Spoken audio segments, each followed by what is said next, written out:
Russia Ukraine இடையே அமைதி ஏற்பட அமெரிக்க அதிபர் டிரம்ப் மேற்கொண்டுள்ள முயற்சிகளுக்கு விளாடிமிர் புதின் வரவேற்பு தெரிவித்துள்ளார். உக்ரைன் மீதான ரஷ்யாவின் தாக்குதலை முடிவுக்கு கொண்டுவர டிரம்ப் இரு தரப்பினருடனும் பேச்சு நடத்தினார். அவருடைய இந்த அமைதி முயற்சியை ரஷ்யா வரவேற்றிருப்பதாக கிரெம்ளின் செய்தி தொடர்பாளர் யூரி உகாஷ்கோ கூறியுள்ளார். அடுத்த சுற்று பேச்சுவார்த்தை உயர் அதிகாரிகள் நிலையில் நடத்துவது என்று இரு தலைவர்களும் ஒப்புக்கொண்டிருப்பதாகவும் உக்ரைன் விவகாரம் மற்றும் சர்வதேச பிரச்சினைகள் குறித்து கருத்துக்களை தொடர்ந்து பரிமாறிக்கொள்ளுமாறும் அப்போது தெரிவிக்கப்பட்டதாகவும் அவர் குறிப்பிட்டுள்ளார்.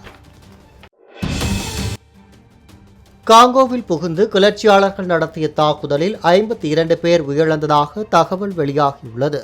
ஆப்பிரிக்காவின் இரண்டாவது பெரிய நாடு காங்கோவில் IS பயங்கரவாத அமைப்புடன் தொடர்புடைய பல்வேறு கிளர்ச்சி குழுக்கள் செயல்படுகின்றன. இந்த நிலையில் கீவு மாகாணம் பாப்ரே கிராமத்திற்குள் கிளர்ச்சியாளர்கள் புகுந்து துப்பாக்கிச்சூடு நடத்தினர். இதில் 52 பேர் உயிரிழந்துள்ளதாக தகவல் வெளியாகியுள்ளது. மேலும் 100 பேரை பணைய கைதிகளாக அந்த கும்பல் கடத்தி சென்றதாக கூறப்படுகிறது. அவர்களை மீட்க போலீசார் தீவிரம் காட்டி வருகின்றனர்.